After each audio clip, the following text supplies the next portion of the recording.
Hello and welcome back to the Cars.co.za YouTube channel, and welcome to the inside of the new MG ZS small crossover SUV thing that's just arrived in South Africa. I'm going to tell you all the things I know about it and review the car on camera. That's kind of what we do here. But before I get started, get hold of our app and browse our 71,000 cars for sale. Okay, the MG ZS, let's go! Oh, I'm singing this morning, it's a bit weird. Let's go! Let's go! Ta-da! Think of a car, any car. Yes, Cars.co.za. Let's find what moves you.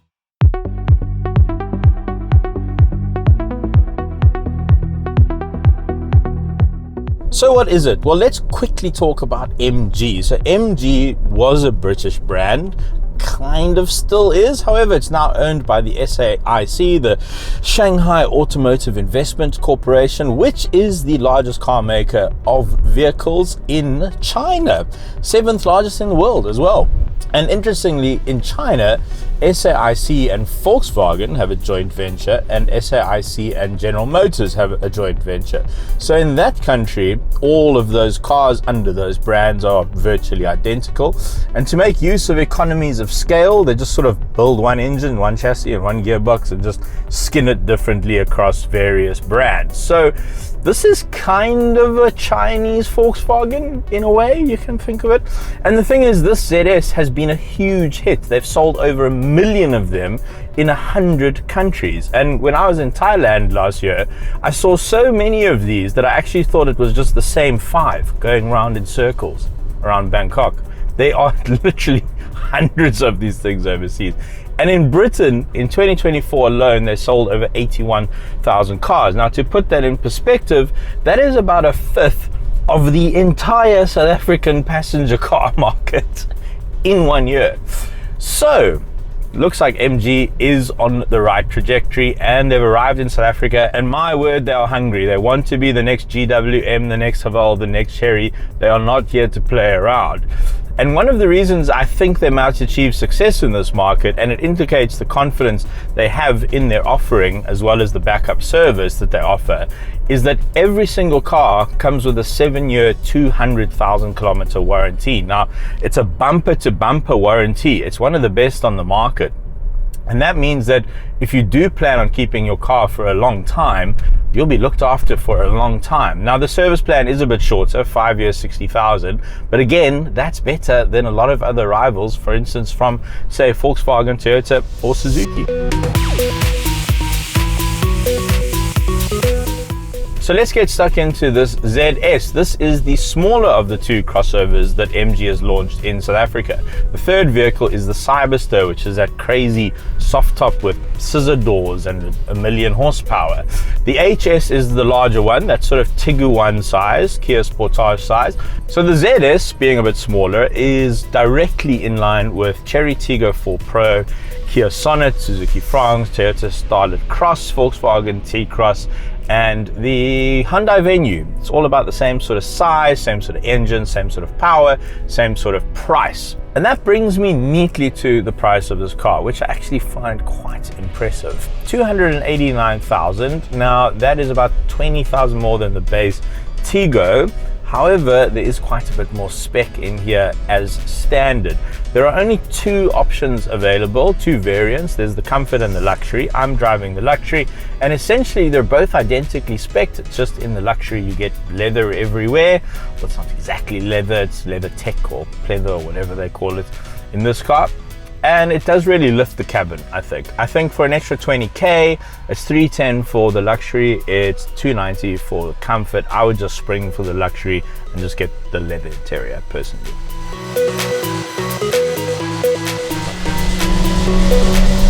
Oh, there's 100. Hitting the red line. Oh, it did change gear. 110. 110.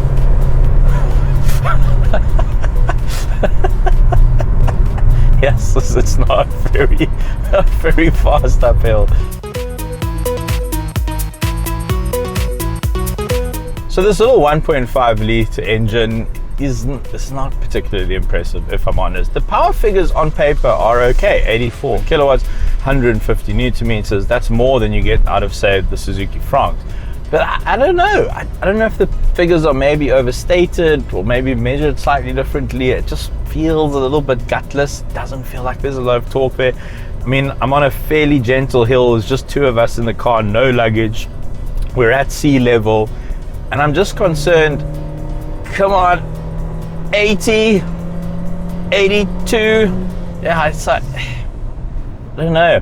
The thing is, where I think this is actually quite problematic is up in Gauteng. So on the Highveld, naturally aspirated engines with no turbos, no superchargers, they lose 17% of their power. So that's an issue. And then going up a hill slowly is one thing, but if you're trying to overtake and you don't have that surge of torque to get you past the truck or whatever the case may be, not great. Look, for commuting, it's fine. The engine's relatively quiet. It's more than enough power to get around town. But I just don't think this is perhaps, if you do a lot of open road driving, long distances, I don't know. Don't think it quite cuts it.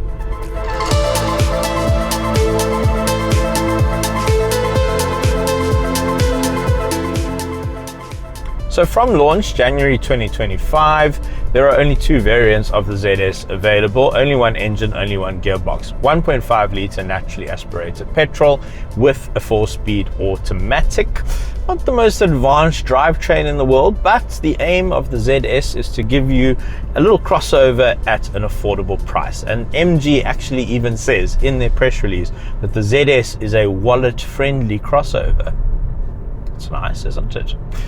Two variants are available, Comfort and Luxury. Both have exactly the same safety features, namely 6 airbags as standard, as well as ABS, EBD, and vehicle stability controls. And in terms of safety, this is right up there with the best in the segment.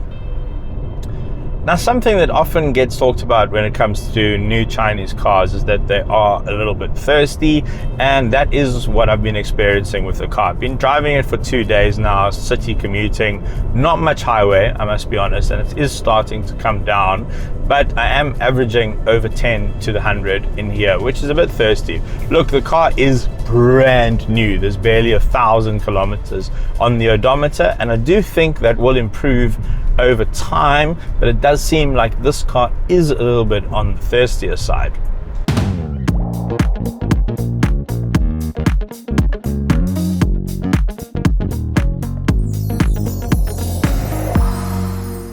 And into the interior of the ZS. Now, it is actually the most compact MG you can buy, but it's pretty spacious in here. I'm pretty comfortable. Seats are good. Look, it's all a little bit plasticky in here. And like I said, if this was a 360,000 Rand car, I would say, nah, it's not doing enough to justify the price tag. But at 289 for the entry level, I think it is pretty much good enough. It really is. Gives you those SUV feels that you might be looking for. The screen's a little small, but it does have Android Auto and Apple CarPlay. And I do like that there are some buttons and a volume knob, and knobs and buttons for the climate control, which isn't dual zone, unfortunately. Now, the Comfort comes in 289, the Luxury comes in at 310, but the only real differences are in the Luxury, you get leatherette interior, the Comfort you get cloth, and you get bigger alloys and nicer alloys in the Luxury as opposed to the Comfort. Both models, unfortunately, do not have a pano roof or a sunroof as standard. You've got steering wheel controls over here, cruise control button over there, electric windows all around, automatic lights. The wipers aren't automatic, however, but there's just one or two places where you feel like, they could have just made it a little bit more premium. And for instance, this over here, that just looks a little bit cheap. But other than that, I think at the price point, it's fine.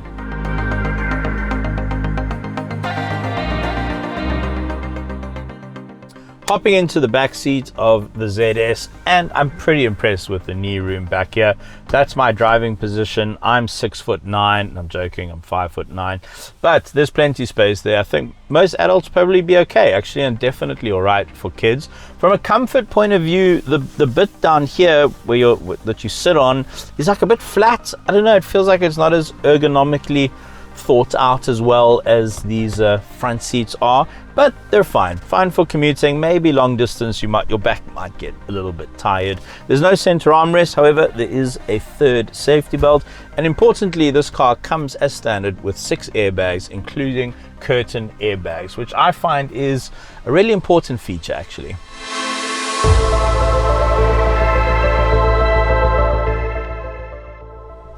The boot now has a couple of tricks up its sleeve. So it looks fairly shallow right now, but should still be able to swallow a cooler box. Let's see. Yeah, no, that'll swallow it. But you get loads of extra inches when you drop the false floor. It's pretty straightforward. And that still covers the spare wheel. So you do get a spare wheel as standard, and then you've got lots of space for your cooler boxes. It's about a 5 cooler box space there. Pretty impressive actually. The seats do fold 60-40, and if you compare this to some of its rivals, on paper Chery says that their boot in the Tiggo 4 is 340 liters and MG says this is 359 liters, but to my eye this is a bit of a bigger boot. I finished that sentence as if I had something else to say, but I don't.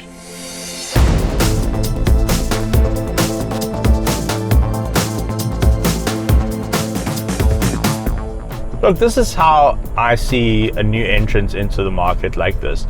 289,000 in the current market is actually not a lot of money for a car. When you consider that, say, a 1 liter Polo, you can almost spend 500,000 Rand on. And of course, an SUV is just a bit more desirable. You've got that really nice high ride position, a bit more commanding view of the road. You've got a little bit more status maybe in that you drive an SUV. So I think this car is more appealing than a hatchback, and that is pretty much why the small hatchback segment in South Africa is dying a slow death, because of cars like this. It's a little bit plasticky in here, the drivetrain isn't amazing, but I don't think you're going to lose a huge amount of money over the years, also because when you come to sell the car, let's say in 3 years time, it'll still have 4 years of warranty left on it. And that makes it a very appealing proposition to a second-hand buyer, or when you come to trade in to a dealer.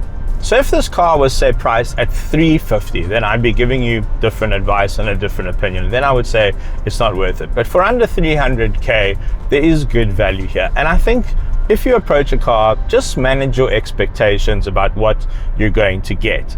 And I think this is one of the issues that we have in the world of motoring journalists, is that a lot of us think that every car has to be a BMW M2 with 1 million horsepower and you can go and do donuts and impress people on social media. The MG ZS is the exact opposite of that. It's not trying to be a BMW M2, and if you try to drive it like an M2, you're going to be very disappointed. It is a small, wallet-friendly crossover. That's all it's trying to be, and it does it pretty well.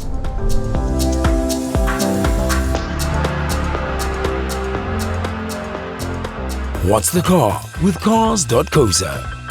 Meet on the move Roxy. Her perfect car has a cup holder that fits her oversized color-coded sippy cup.